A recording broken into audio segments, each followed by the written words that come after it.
It's honestly absolutely incredible what we can carry right in our pockets today. I mean, think about it. Thousands of movies, massive video game libraries, the entire discographies of our favorite artists, and enough books to fill a small library.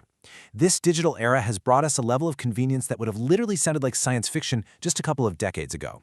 It's clean, it takes up zero physical space, and it's instantly right there at our fingertips. But in this explainer, we really need to talk about the hidden cost of all this digital magic. Because, well, beneath those sleek interfaces and instant downloads lies a pretty harsh reality. You probably don't actually own any of it. Seriously, think about that massive digital collection you've spent years, and let's be real, likely thousands of dollars building up. The movies you bought on Apple TV, the games sitting in your Steam or PlayStation library, those digital books piled up on your e-reader. If you think those files belong to you in the exact same way a DVD or a paperback book sitting on your physical shelf belongs to you, well, you are in for a serious shock. So let's dive right into this massive bait and switch. When you see a button that proudly says Buy Now on a digital storefront, your brain naturally applies the rules of the physical world, right? You exchange money, you get a product, and bam, it's yours forever. But in the digital realm, that Buy Now button is totally an illusion. What you're actually purchasing isn't a product at all. You're just purchasing a temporary digital service that's strictly governed by a license. The whole mechanism behind this trick is something called an End-User License Agreement, or EULA. You know the one. It's that massive wall of tiny text you just blindly scroll through and click agree on, because let's be honest, nobody is actually reading that thing. We just want to play our game or read our book. But combined with digital rights management, or DRM, these agreements act as literal, legal, and technological traps. They allow intellectual property holders to define exactly how, when, and where you can use the item, completely stripping away your traditional consumer property rights. And the crucial thing to understand here is that these agreements have real, immediate consequences for your library. For starters, digital purchases can just vanish from your library without any recourse whatsoever if a storefront loses the distribution rights. Poof, gone. And it actually gets worse. Digital content like ebooks or movies, they can be altered or censored after you've bought them, often without a single heads up or your consent. Plus, we're increasingly seeing companies just completely kill off perpetual licenses, where you buy a software program once and own it and replace them with forced monthly subscriptions. They bundle in fees just to maintain access or basic support, and often these products literally require regular online license renewals just to keep functioning at all. If you want to understand exactly how we got here, you really have to look at the book The End of Ownership: Personal Property in the Digital Economy by Aaron Personovsky and Jason Schultz. They point out a genuinely chilling reality. Intellectual property holders are using digital technology not just to conveniently deliver media to us, but to actively control consumers. It's a total, fundamental shift from transferring a product over to you to simply licensing a highly restricted use case. And this isn't just a headache for individual consumers either. It's threatening the very institutions designed to preserve our culture. Take public libraries. Historically, a library bought a physical book and lent it out indefinitely. That's the whole point, right? But in the digital age, libraries are forced to sign these restrictive license agreements for ebooks. For example, the major publisher HarperCollins actually instituted a policy where, after an ebook is checked out 26 times, the library's usage rights are forcibly terminated. The digital book essentially self-destructs. This completely undermines a library's role as a permanent cultural archive. Furthermore, companies use this DRM to build highly fragmented, incredibly controlled ecosystems.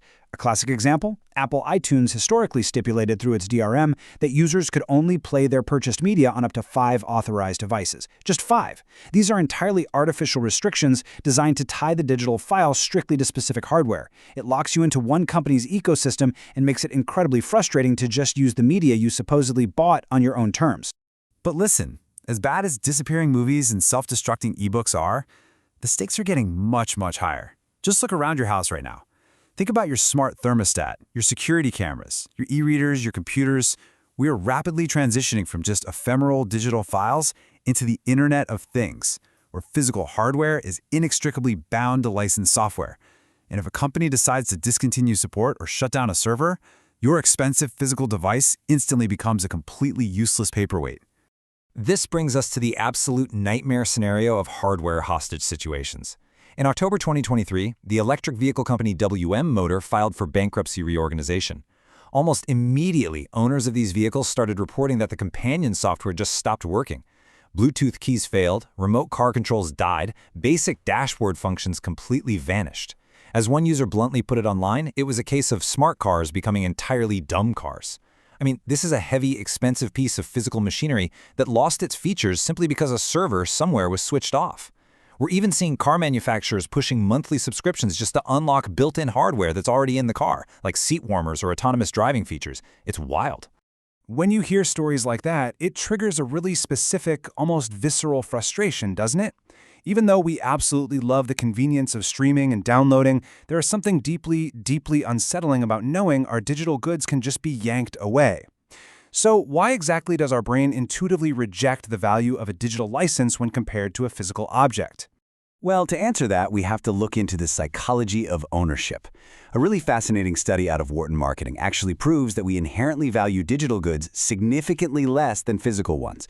It all comes down to this psychological concept called, appropriately enough, psychological ownership. Basically, it's the degree to which we feel a good is associated with our very sense of self. When the Wharton researchers measured participants' willingness to pay for a textbook, an incredibly clear pattern emerged. Participants were willing to pay significantly more money to buy a physical textbook compared to a digital one. Why? Because a physical book is tangible. You can touch it, you can hold it, you can flip the pages. It's so much easier for your brain to establish that feeling of psychological ownership and perceived control when you can physically manipulate the thing. But here is where the researchers added an absolutely brilliant twist to the experiment. They asked another group of people how much they'd be willing to pay to rent the textbook instead of buying it. And guess what? When the expectation of true ownership was removed from the equation, the value difference between the physical and digital formats completely vanished. Poof. This proves that we don't just value physical items more because they look nice on a shelf, we value them more specifically because they are capable of being truly owned by us. So let's look at how this trickles down into broader societal behaviors. Because we lack this psychological ownership over digital goods, we treat them completely differently. This perfectly explains why many consumers view stealing physical items as highly immoral, but view digital piracy as, well, perfectly acceptable. It just doesn't feel like real property is being harmed. Additionally, this lack of true ownership means we end up tolerating massive privacy invasions. Since we're essentially just accessing a service, companies monitor our every single move. Adobe software, for example, can even record exactly which page of a document you are reading and exactly how long you stay on it. Your completely private reading habits are just tracked and logged. But consumers are definitely not taking this lying down. We are currently witnessing this fascinating, honestly incredibly empowering cultural pushback. People are waking up to the fact that relying entirely on digital storefronts means abandoning the preservation of art and totally surrendering their consumer rights. So a rebellion is happening, and people are fighting back the best way they can, with their wallets. Now, okay, we do have to acknowledge the mainstream reality here first. The standard physical media market has absolutely plummeted. We're talking a staggering 86% drop from their mid-2000s peak for DVD sales alone, and obviously streaming accounts for the vast majority of music revenue today. But right beneath those grim top-level numbers, there's a hardcore, highly dedicated niche of consumers who flat out refuse to accept a digital-only future. And this refusal has led to what we can call the boutique physical boom. Specialized labels like Aero Video and Shout Factory are absolutely thriving right now. They're capitalizing on everything that digital streaming completely lacks. They offer permanence, gorgeous physical packaging, and beautiful uncompressed 4K video that looks far superior to a heavily compressed Netflix stream. But most importantly, they offer true art preservation. Because once you buy that physical disc, no corporate entity can reach into your living room and censor, alter, or delete your movie. And we're seeing the exact same movement over in the gaming industry. With major publishers constantly pushing for digital-only futures, companies like Limited Run Games have stepped in specifically to press physical discs and cartridges for games that were only ever released digitally. And alongside them, you have groups like the Video Game History Foundation and the Game Preservation Society working tirelessly. They're fighting to ensure that our entire interactive history isn't just lost to random server shutdowns and expired software licenses. Ultimately, this whole shift from physical to digital is a massive trade-off.